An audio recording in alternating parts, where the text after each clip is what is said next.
Seorang wanita penghibur berkelahi dengan laki-laki langganannya. Mereka terus berkelahi hingga sampai di pinggiran balkon. Mereka masih terus saja bertengkar hingga akhirnya laki-laki ini dengan sadis melemparkan tubuh wanita itu terjatuh tepat menimpa sebuah mobil. Wanita itu pun sekarat dan tubuhnya mengalami luka yang parah. Sebelumnya wanita ini diantarkan oleh teman laki-lakinya mendatangi sebuah hotel tempat mereka melakukan perjanjian. Wanita ini memiliki pesona dan kecantikan yang luar biasa hingga siapapun yang melihatnya pasti akan tertarik. Malam itu ia datang untuk menemui laki-laki pelanggannya. Karena tertarik dengan kecantikan wanita ini, laki-laki hidung belang itu pun berniat untuk menjadikannya istri. Namun meski begitu, wanita ini tak mau dijadikan istri simpanan. Ia pun menolak dengan tegas ajakan pria tersebut dan bahkan memutuskan hubungan mereka. Namun ternyata semua itu membuat pria ini sangat marah dan kecewa hingga keributan di antara mereka pun terjadi. Wanita ini sempat menghubungi adiknya untuk meminta tolong. Namun adiknya yang sibuk bekerja sebagai seorang makeup artist mengabaikan panggilan dari kakaknya tersebut hingga akhirnya terjadilah insiden yang mengerikan itu.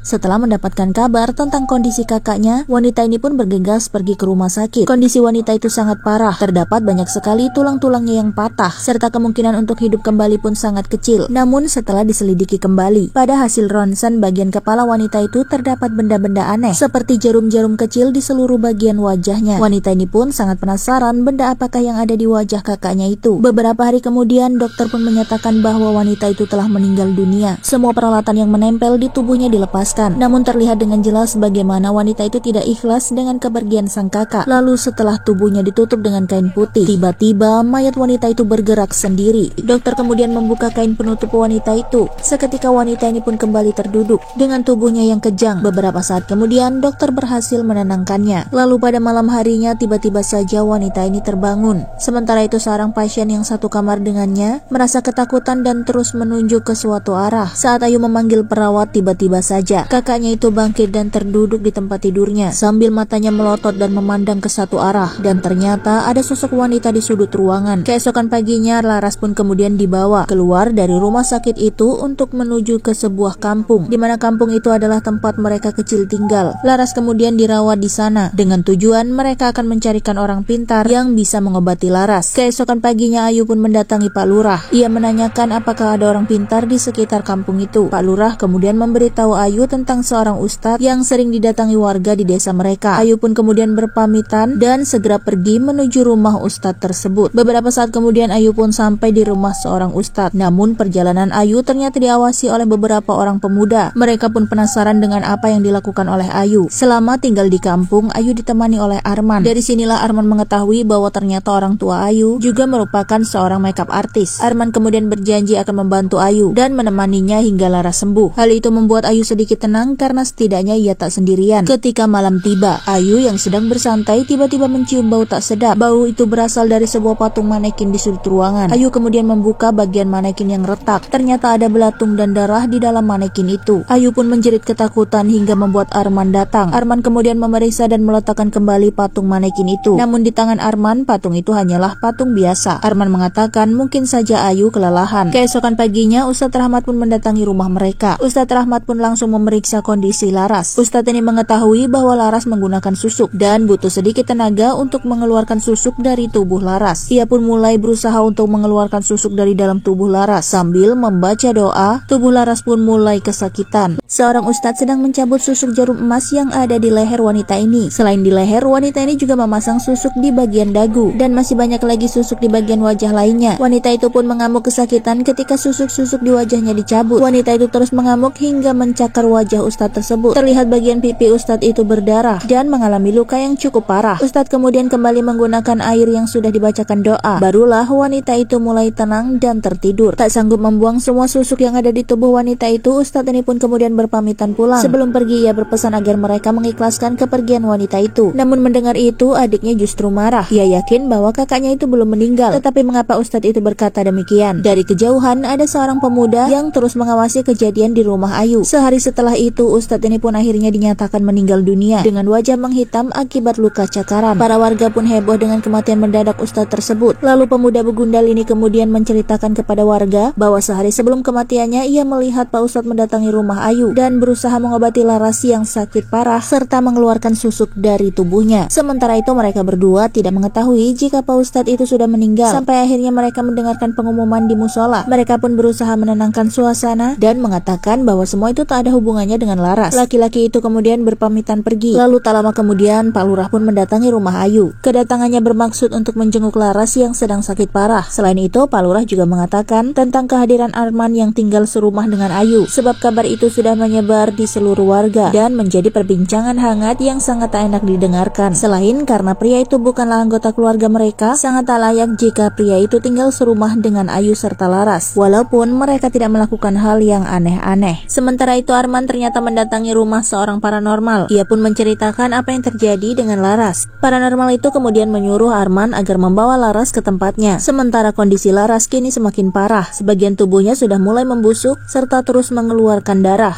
Ketika tubuh wanita yang terluka parah ini dibalik, terdapat sebuah luka mengerikan di punggungnya. Lalu saat luka itu dibasuh, tiba-tiba muncullah seperti mata. Ayu pun terkejut lantas melepaskan tubuh kakaknya. Beberapa saat kemudian wajah kakaknya ini melotot. Ia melihat sebuah pintu lemari terbuka sendiri. Wajah Laras terlihat ketakutan ketika ia melihat ada sesosok tangan hitam yang menjulur ke arahnya. Ayu yang melihat gelagat tak wajar kakaknya pun kemudian menoleh. Ayu lantas berteriak ketakutan karena juga melihat sosok itu, hingga membuat Arman datang lalu memeriksa lemari. Namun Arman tak menemukan apapun di balik lemari. Padahal tadi Ayu benar-benar melihat sosok itu di dalam lemari. Kondisi tubuh Laras semakin hari semakin membusuk. Mereka pun kemudian membawa Laras kepada seorang paranormal bernama Trisno. Trisno mengetahui bahwa Laras menggunakan susuk. Tris kemudian melepaskan infus di tangan Laras. Lalu ia mulai melakukan ritual dengan menggunakan darah ayam segar. Kemudian darah itu dibacakan mantra, dibasuhkan ke bagian luka di tubuh Laras. Tiba-tiba saja Laras seperti tersedak dan tak lama kemudian banyak sekali kelelawar hitam yang keluar dari mulut Laras. Saking banyaknya kelelawar itu hingga keluar dari ruangan. Ritual pencabutan susuk pun mulai dilakukan. Pertama, Tris mengambil susuk di bagian pipi Laras. Saat pertama kali susuk diambil, tubuh Laras tiba-tiba berubah menggeliat seperti ular. Dan benar saja, susuk yang dipasang Laras kali ini berisi jin yang berwujud ular. Susuk jin ular itu berada di bagian lehernya. Setelah itu keluar juga sosok wanita yang memiliki lidah panjang. Susuk itu berada di bawah telinga Laras. Setelah itu muncul lagi sosok bayangan nenek tua. Ternyata susuk yang berisi jin nenek tua itu berada di dahi Laras. Lalu ada berapa banyak susuk yang telah dipasang di dalam tubuh Laras. Susuk jarum emas yang dipasang di tubuh wanita ini ternyata berisi jin. Ada yang berisi jin menyerupai sosok ular besar, dipasang di bagian lehernya. Ada juga jin yang berbentuk wewe gombel. Jin itu penghuni susuk yang dipasang di bawah telinga. Ada juga jin yang menghuni susuk berwujud nenek tua. Nenek tua itu berada di dalam susuk yang dipasang di dahinya. Paranormal bernama Tris ini berhasil mengeluarkan banyak sekali susuk, benda kecil berwarna emas. Namun masing-masing benda tersebut berisi jin yang selama ini menempel di tubuh Laras. Tris mengatakan jika Laras tak bisa memeliharanya, maka jin-jin itulah yang akan menyesatkan Laras, bahkan membuat Laras tersiksa hingga saat ini. Namun ternyata masih ada satu susuk yang tak bisa dikeluarkan oleh Tris, sebab kekuatannya sangat besar. Jika tubuh Laras tak mampu, maka ia akan meninggal. Keesokan harinya Ayu pergi ke pasar untuk berbelanja. Namun kabar Laras memakai susuk ternyata sudah didengar oleh seluruh warga. Orang-orang kemudian mencibir Ayu dan mengatakan bahwa keluarganya membawa sial untuk kampung mereka. Sepulang dari pasar, Ayu diikuti oleh pria begundal ini. Ternyata pria itu dahulu pernah menyukai Laras, namun cintanya ditolak. Kini ia pun berniat untuk mengganggu Ayu, tetapi Ayu menolak apa yang dikatakan oleh pria itu. Karena kesal, pria begundal ini pun akhirnya mengatakan bahwa Laras adalah seorang wanita penghibur. Mendengar itu Ayu yang sangat marah kemudian menampar pria ini. Bertambah emosi, pria itu kemudian membongkar semua rahasia tentang ibu mereka dan kehidupannya di masa lalu, di mana ibunya kerap memiliki pria simpanan. Bahkan mungkin saja Ayu tak tahu jika ayahnya dan ayah Laras mungkin saja pria berbeda. Pria begundal itu juga mengatakan bahwa Damar, Pak Lurah di desa mereka, pernah memiliki hubungan khusus dengan almarhum ibu Ayu. Ayu pun sangat sedih mendengar itu. Di sisi lain, kabar tentang adanya Laras dan Ayu ternyata membuat membuat suami Pak Lurah marah karena selalu dikait-kaitkan dengan masa lalu mereka, hingga wanita parubaya itu pun memutuskan untuk minggat. Di saat itu juga ternyata Ayu mendatangi Pak Lurah dan meminta kejelasan apa yang dikatakan oleh pria begundal itu. Dari sini semua keburukan masa lalu almarhum Ibu Ayu terungkap.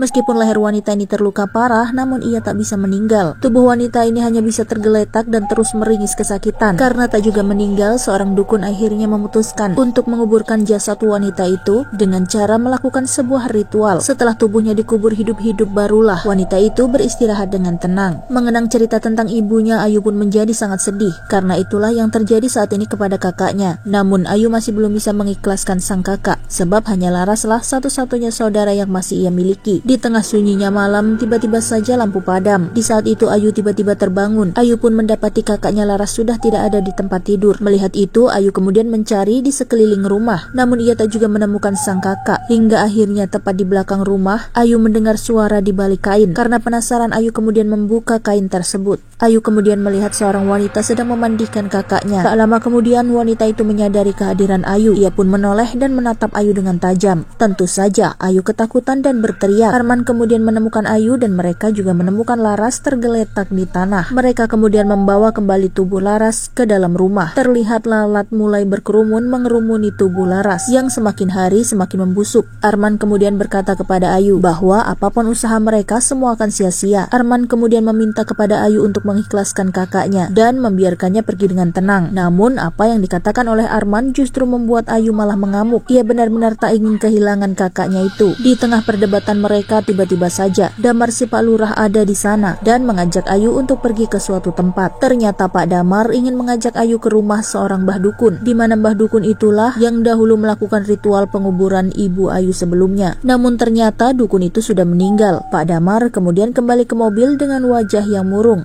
Wanita yang memakai susuk ini tiba-tiba bangkit dari tempat tidurnya. Aneh, tiba-tiba saja wanita itu sembuh dan wajahnya kembali berubah menjadi sangat cantik. Arman pun tak bisa menolak kecantikan Laras. Tapi Ayu tiba-tiba saja pulang dan melihat perlakuan Arman yang tidak senonoh kepada kakaknya yang sedang sakit parah. Arman kemudian berusaha menjelaskan kepada Ayu. Namun Ayu sangat marah dan tak menerima penjelasan itu. Hingga ia pun mengusir Arman dari rumah. Ayu pun sangat bersedih atas kejadian yang baru saja terjadi. Arman kemudian mendatangi rumah Pak Damar. Ia berpamitan untuk kembali ke Jakarta dan meminta tolong kepada Pak Damar untuk menjaga mereka berdua. Singkat cerita, ketika Arman dalam perjalanan pergi ke Jakarta, ia diikuti oleh beberapa pemuda yang menaiki motor. Ternyata semua itu adalah ulah si pria begundal ini. Dengan sengaja ia memutus kabel listrik hingga membuat lampu padam. Di tengah kegelapan itu, pria begundal ini pun sengaja menghalangi perjalanan Arman. Tanpa basa-basi, mereka kemudian langsung menyerang Arman dan berusaha untuk membunuhnya. Namun Arman berhasil mengambil senjata salah satu dari mereka, yang akhirnya membuat mereka kocar-kacir ketakutan. Sementara itu Arman mengalami luka parah di bagian perut. Ia pun kemudian menyempatkan diri untuk menghubungi seseorang. Di sisi lain, Ayu yang sendirian di rumah menghidupkan lilin untuk penerangan ketika lampu padam. Namun ada sosok gadis kecil yang terus berkeliling mengikuti Ayu memadamkan lampu-lampu itu. Di tengah kegelapan dan kesunyian itulah Ayu melihat ada banyak sekali sosok penampakan mengerikan. Hingga akhirnya Ayu pun melihat Laras sudah berdiri di belakangnya. Seperti wanita kerasukan, Laras kemudian mencekik Ayu dan nyaris saja membunuhnya. Beruntung seorang pria kemudian datang lalu memisahkan mereka berdua. Ternyata pria itu adalah Trisno, paranormal yang sudah pernah mengobati Laras mengeluarkan sebagian susuknya. Trisno datang ke rumah mereka bersama dengan Pak Damar. Mungkin saja semua itu atas permintaan Arman sebelum ia pergi ke Jakarta. Saat sedang mencabut susuk, Hodam di tubuh paranormal ini tiba-tiba keluar. Hodamnya seperti harimau. Hodam itu kemudian berhadapan dengan sosok jin yang berada di tubuh si wanita ini. Mereka kemudian berkelahi, namun sayangnya pria itu kalah. Wanita itu berhasil mencakar wajahnya hingga Trisna akhirnya tumbang. Di tempat berbeda, pria begundal ini sedang mengumpulkan para warga. Ia berusaha mempengaruhi para warga agar mereka semua mengusir Ayu serta Laras dari kampung mereka karena dianggap telah mengotori kampung. Sementara itu Trisna masih berusaha bangkit. Ia pun dikejutkan dengan kondisi Laras yang tiba-tiba sembuh. Tubuhnya berubah menjadi halus dan cantik seperti sedia kala. Saat Trisna mencoba mencabut susuk terakhir, Laras tiba-tiba mengeluarkan rayuan maut.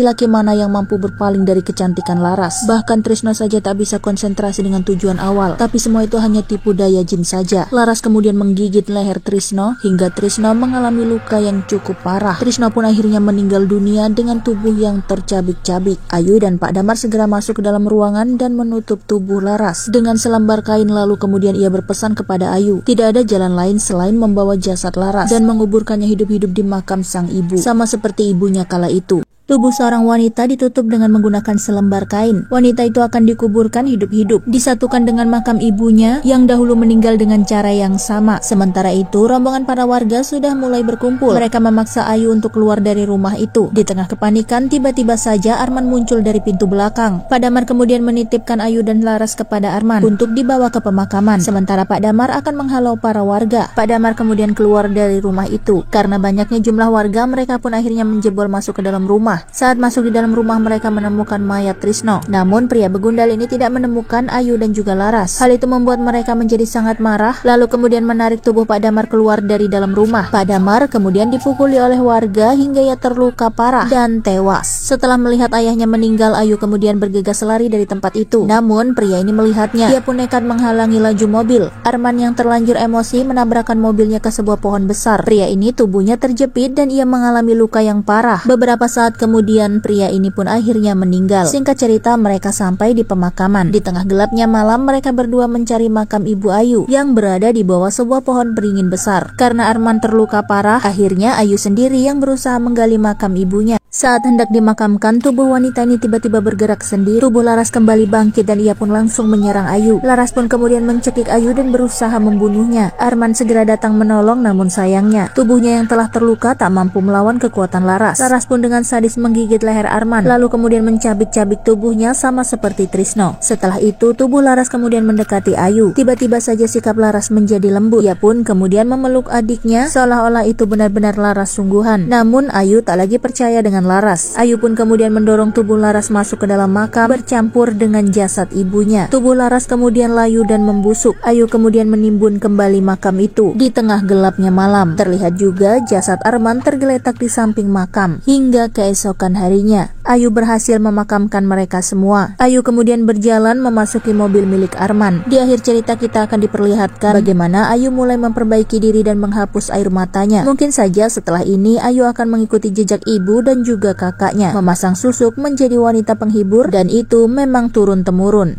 Film pun selesai.